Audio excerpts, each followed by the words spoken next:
Olá, querido aluno, aqui é a professora Keila e essa é mais uma aula de Biologia. O tema da nossa aula é a composição química da célula. Nós vamos estudar as substâncias químicas que tem dentro da célula. Vamos dar um destaque, que é o conteúdo da nossa aula, para água e sais minerais. O objetivo dessa aula é conhecer as principais substâncias que compõem os seres vivos, que estão dentro da célula, e compreender a importância das substâncias orgânicas, que nós vamos destacar, a água e os sais minerais e as suas funções no organismo. Então, como o nome já está dizendo, composição química tem a ver com química, com a molécula química, com átomos, moléculas, ligações químicas. Nós não vamos entrar na parte da química, nós vamos conhecer as substâncias e as funções. Então, vamos lá. Todos os seres vivos, eles possuem moléculas, e elementos que são essenciais para a sua composição e seu metabolismo. Essa é uma característica dos seres vivos. Todos os seres vivos possuem uma composição química. Na aula de apresentação, dos níveis de organização dos seres vivos, nós observamos esse detalhe, que tudo começa lá no átomo, os átomos formam as moléculas, e aí as moléculas vão formar as organelas, células, tecidos e assim sucessivamente. Então, nós vamos estudar a composição química, que é a parte da molécula.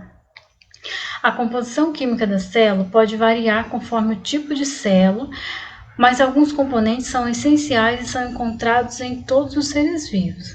Nós vamos ver alguns deles. Entre os elementos químicos que estão presentes em mais abundância nos seres vivos, elementos químicos, aqueles lá da tabela periódica que vocês já estudaram.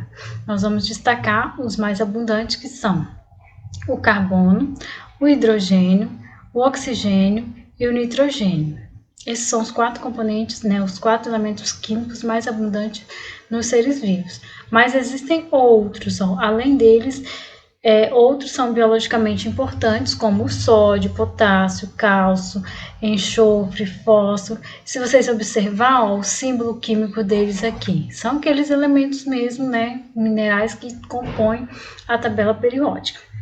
Esses elementos químicos e substâncias podem ser encontrados dentro da célula. Olha aqui o fósforo, olha aqui a molécula de água, isso aqui é dentro da célula. Olha aqui o átomo de hidrogênio, olha aqui uma molécula de ácido pirúvico, que é formada por esses elementos químicos abundantes. Então, isso faz parte do corpo de todos os seres vivos. É uma característica dos seres vivos, é a composição química. Todos eles têm componentes químicos na sua composição. Seguimos. Nós podemos dividir quimicamente os compostos, as moléculas ou as substâncias, em 2 grupos, na célula. Podemos dividir no grupo dos componentes orgânicos e os compostos inorgânicos, ou moléculas orgânicas, moléculas inorgânicas. Os compostos inorgânicos, os compostos inorgânicos mais importantes são a água e os sais minerais, que é o que nós vamos estudar mais aprofundado nessa aula. E os compostos orgânicos, eles são produzidos pelo próprio corpo dos seres vivos, como animais e plantas, por exemplo, e os principais são os carboidratos, os lipídios, as proteínas e os ácidos nucleicos, que são os assuntos das nossas próximas aulas. Então, nós podemos dividir em 2 grupos: inorgânicos, água e sais minerais, e orgânicos, que são esses 4 principais que nós vamos estudar nas próximas aulas. Esses compostos, eles apresentam em quantidades diferentes, em quantidades variadas. No gráfico aqui ao lado, a gente pode observar a composição química da célula. A água, destacada aqui em azul, representa cerca de 70% da composição.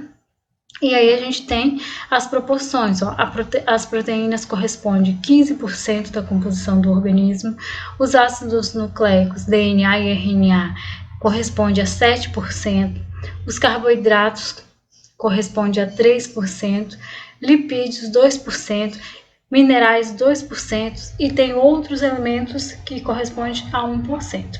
Então as quantidades são variadas e as proporções também. Isso tem a ver com a estrutura e a função de cada substância no organismo. Continuando, agora vamos dar destaque às substâncias inorgânicas, que a gente já viu no slide anterior, a água e os sais minerais, que são as substâncias inorgânicas mais importantes para os seres vivos. Vamos falar da água. A vida na Terra começou na água e ainda hoje a vida está associada à água. Então, as formas de vida, né, só é possível ter vida, né, onde tem água ou que tenha condição de água. Agora vamos entender por quê, né, que a água tem de tão importante assim. As propriedades da água que torna ela fundamental aos seres vivos está relacionado com a estrutura molecular dela, que é constituída por 2 átomos de hidrogênio e 1 átomo de oxigênio por ligações covalentes. Provavelmente vocês estudaram as ligações covalentes no ano passado e vão estudar novamente esse ano, então não se preocupe com esse detalhe das ligações químicas. Vamos observar aqui a estrutura da molécula de água. Os 2 átomos de hidrogênio, esses 2 aqui, e o átomo de oxigênio. Por isso a água também é chamada de H2O. A famosa molécula de H2O é exatamente por isso, 2 átomos de hidrogênio e 1 átomo de oxigênio. Então essa é a estrutura química da água. A distribuição do par eletrônico, né, dos hidrogênios, é formado por ligação covalente e é assimétrica. Se a gente observar, ela tem uma diferença, ela não fica retinha, né? Os 2 hidrogênios não ficam aqui numa linha reta. Então, isso é uma característica importante para as funções da água. A molécula tem um lado que tem o predomínio de cargas positivas e outro que tem predomínio de cargas negativas. Por isso é uma molécula polar.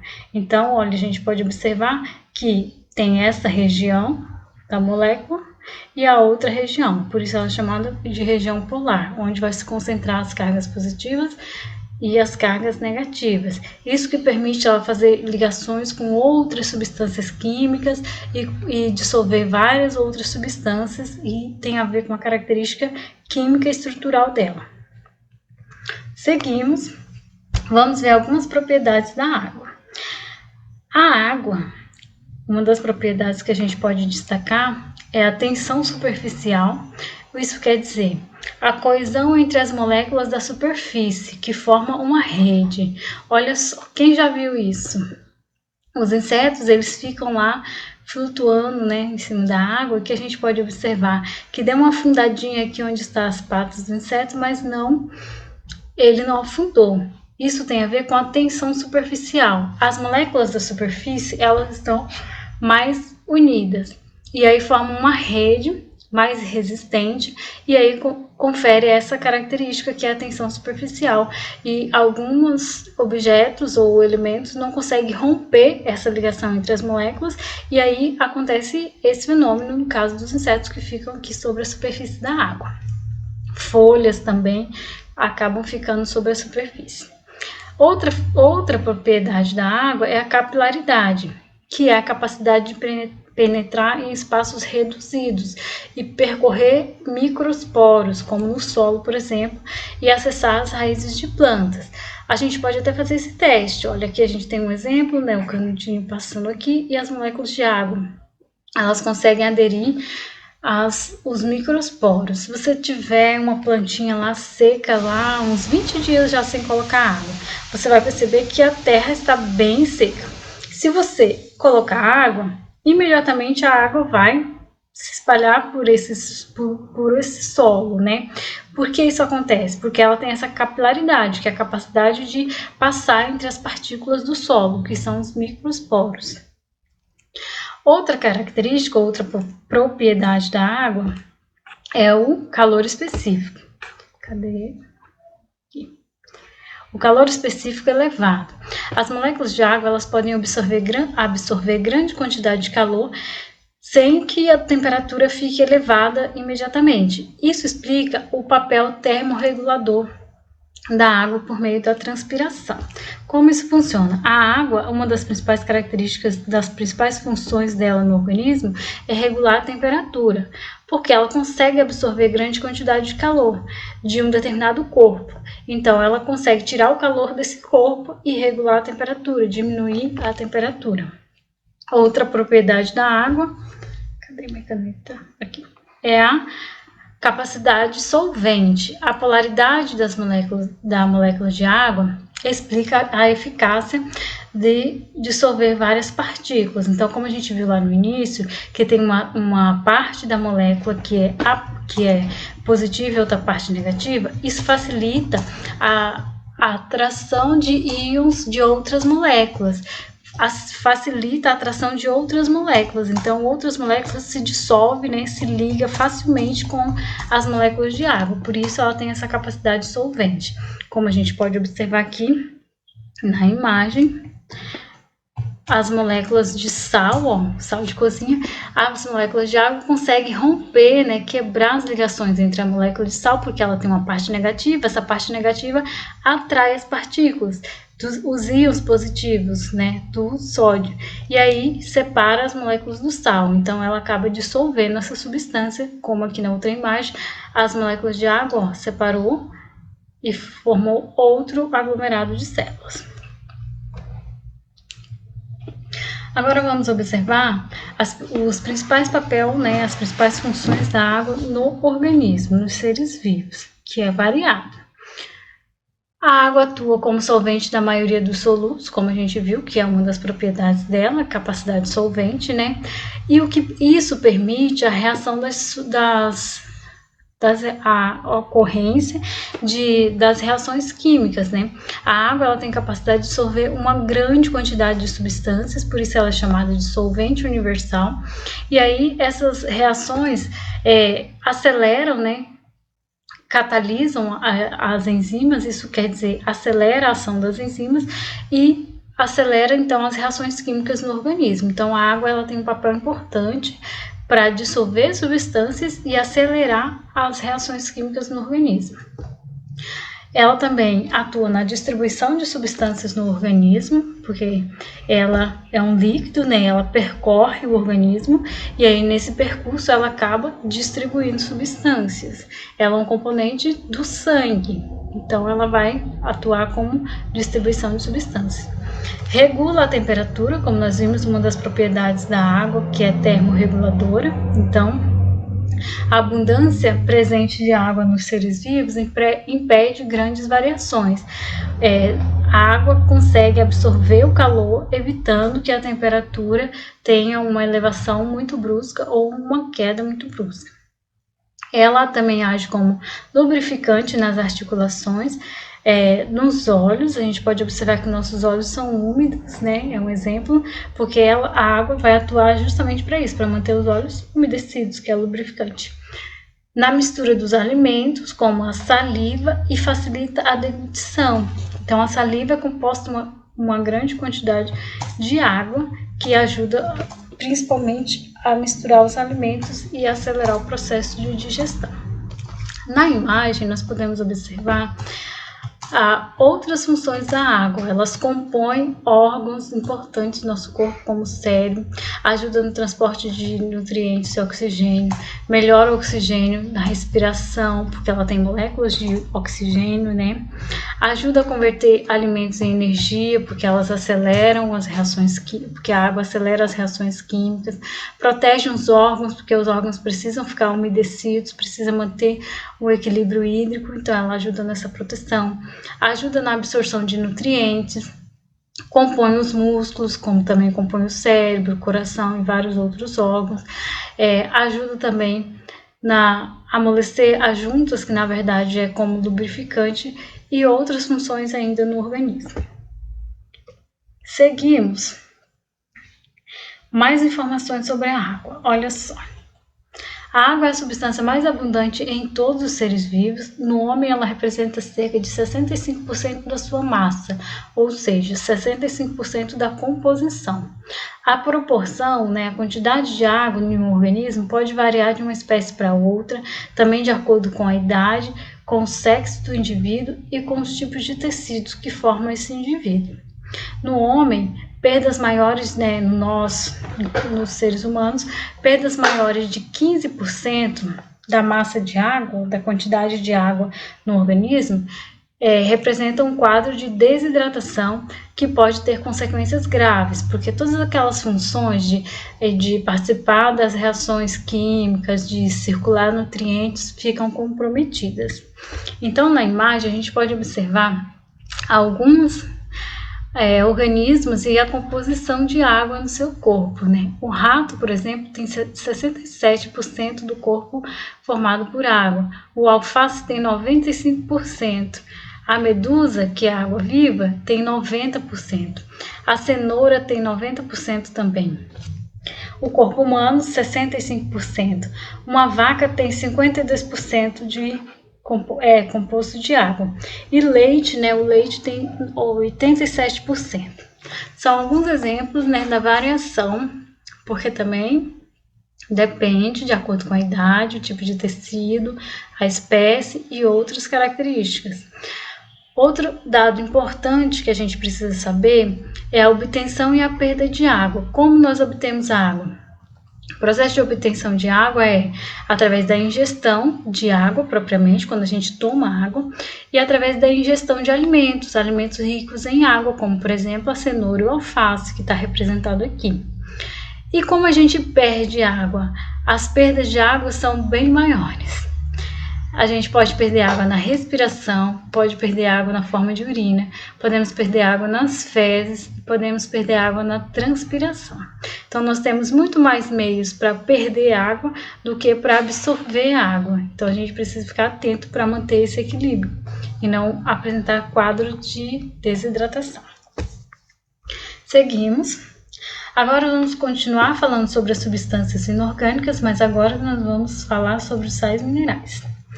Como eu disse, os sais minerais, aqueles elementos químicos lá que compõem a tabela periódica. Como a gente pode ver aqui na imagem, alguns símbolos, né, que representam justamente os elementos químicos. Ó. Tem o sódio, tem o flúor, o ferro, o magnésio, o cálcio e tem outros ainda. Os sais minerais, eles são substâncias inorgânicas essenciais para o funcionamento do corpo. Os sais minerais não são produzidos, né, pelo nosso corpo, pelo ser humano, eles são encontrados em diversos alimentos. As plantas também não produzem sais minerais. A gente encontra esses sais minerais nos alimentos, muitos de origem vegetal, mas as plantas absorvem esses sais minerais do ambiente, da água ou do solo. Então, os minerais, eles não são produzidos, eles são elementos naturais que tem na natureza. A ingestão desses minerais precisa ser em quantidades adequadas, né? Porque o excesso de sais minerais pode causar problemas, né? E a falta de sais minerais também, levando em consideração que eles têm funções diversas no nosso organismo. São essenciais para a construção, por exemplo, a construção do corpo, para a manutenção também do organismo e desempenham diversas funções como regulação. Aqui a gente tem uma representação de que os sais minerais são retirados, né, são absorvidos pelo nosso corpo através da alimentação. Não tem outra forma da gente absorver sais minerais se não for através da alimentação, porque eles não podem ser produzidos pelo nosso corpo.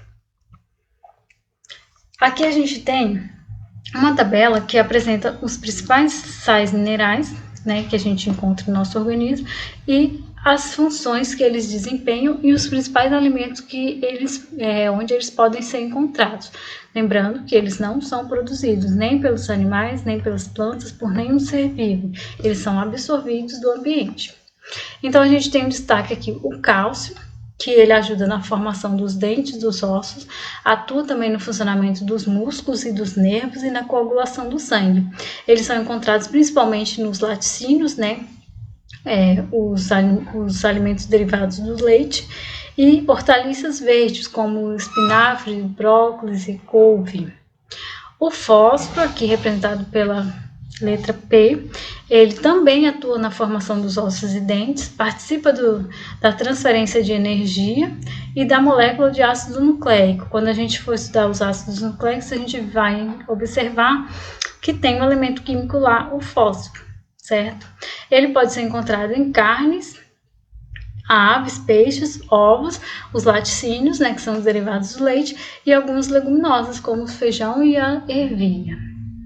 O sódio, O sódio, representado pela letra Na, ele ajuda no equilíbrio dos líquidos, então é chamado de equilíbrio hídrico. E também no corpo, com impulsos nervosos e na formação das membranas celulares. Ele é encontrado principalmente no sal de cozinha e em alimentos naturais, que tenham o sal na sua composição natural, como alguns frutos do mar. O cloro, ele atua na formação do ácido clorídrico no estômago. Ele encontra-se combinado com o sal, né, que é a junção desses dois elementos químicos. Pode ser encontrado também em alguns alimentos.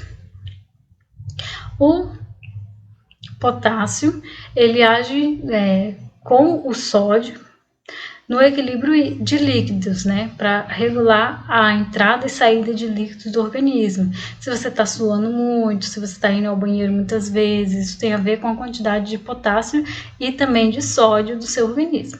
Ele também ajuda, né, atua na formação, no funcionamento dos nervos e das membranas celulares. Nós vamos estudar eles mais na frente. Eles são encontrados em frutas e verduras, geralmente. O magnésio, ele ajuda a formar a clorofila, atua em diversas reações químicas e como enzimas, né, com ação enzimática, e vitaminas, ajuda na formação dos ossos e no funcionamento dos nervos e dos músculos.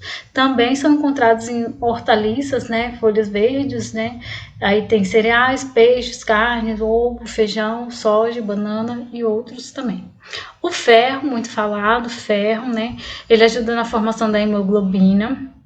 A hemoglobina é uma proteína que tem no sangue, tem dentro das nossas hemácias. Essa enzima, essa proteína é responsável pela captura do oxigênio. Então, ela ajuda a levar o oxigênio e aumenta e atua na respiração celular.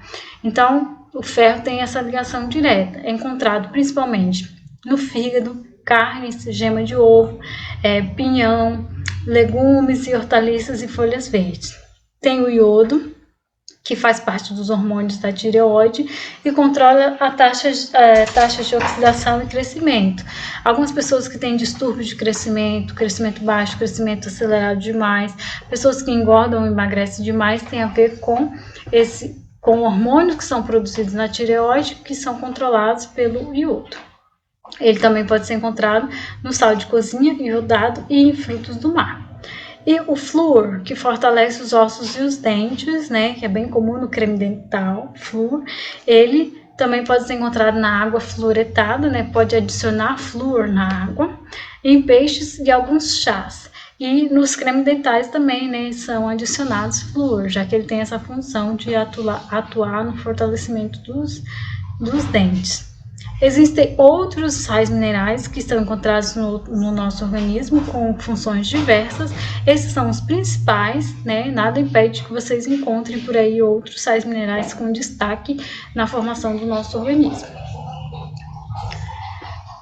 Aqui a gente tem, para finalizar, né, uma imagem que representa as quantidades de água no nosso corpo, que varia de 65% a 75%, né? Nós falamos 65%, mas na verdade pode variar nessa faixa, e algumas composições de água dentro do nosso organismo. O nosso sangue representa 85% de água, os músculos 75%, o sangue 81%, os músculos 75%, nós já vimos.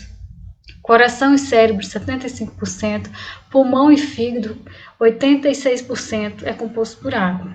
E aqui a gente tem alguns sais minerais que são destacados e principalmente os alimentos que eles podem ser encontrados. E aí é que a gente tem que identificar os minerais, né, pelo símbolo, aquele símbolo químico dele lá da tabela: o sódio, o ferro, o chumbo, o cobre, o zinco, o fósforo, cálcio e vários outros. Como eu disse, nem todos a gente citou nessa aula, mas vocês podem encontrar em outras informações sobre os sais minerais e as suas funções no organismo. Então é isso, nossa aula sobre substâncias químicas inorgânicas, destacando água e sais minerais, termina aqui. Espero que vocês tenham compreendido e se vocês tiverem dúvidas, consulte a professora de vocês e até a próxima aula.